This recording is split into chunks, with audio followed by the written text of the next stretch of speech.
છે એ પણ એક પવિત્ર પર્વ છે। આખરે લોકોના હાથમાં સત્તા છે કે શાસન કોને આપવું। આજે ચૂંટણી પંચે 7 ફેઝમાં દેશની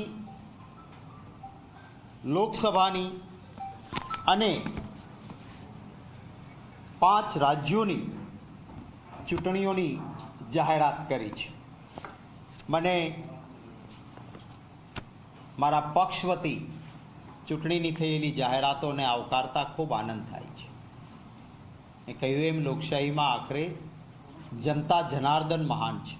લોકોના હાથમાં સત્તા છે અને આ એ જ દેશની જનતા છે કે જેમણે કોઈ પણ જાતના વાયોલન્સ એટલે કે તોફાન, કોઈ પણ જાતના હુલ્લડો વગર લોકશાહી ઢબે સત્તાના પરિવર્તન કર્યા છે। એક સમય એવો પણ હતો કે જ્યારે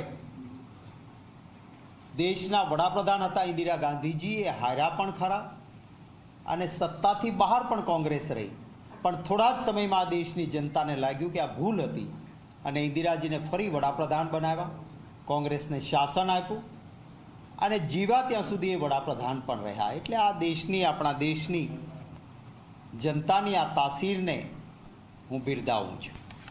7 ફેઝમાં જે ચૂંટણીઓ યોજાવાની છે એમાં આપણું ગુજરાત એનો ફેઝ એ 3જો ફેઝ છે અને 3જા ફેઝમાં જ્યારે ગુજરાતની ચૂંટણીઓ છે એમાં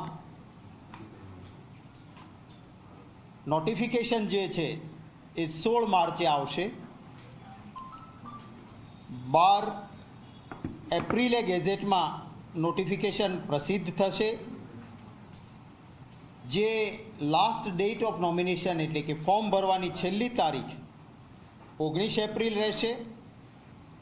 ચકાસણી 20 એપ્રિલે થશે। પાછા ખેંચવાની તારીખ છે 22 એપ્રિલ રહેશે અને 7 મેના દિવસે મતદાનનો દિવસ રહેશે અને 4 જૂને સમગ્ર દેશની સાથે મતગણતરી થવાની છે। અમે અમારી તૈયારીઓ કરી છે। પહેલી વખત એક એવો પણ પ્રયોગ કર્યો કે કાર્યકર્તાઓનો અવાજ સાંભળવાની પણ કોશિશ કરી। અમારા સિનિયર આગેવાનો જિલ્લા મથક પર પણ ગયા અને એ પછી અમારી પ્રદેશ ઇલેક્શન કમિટી, સ્ક્રુટિની કમિટી અને ત્યારબાદ અમારી સેન્ટ્રલ ઇલેક્શન કમિટીએ તો જનક હવે ઘડીઓ ગણાઈ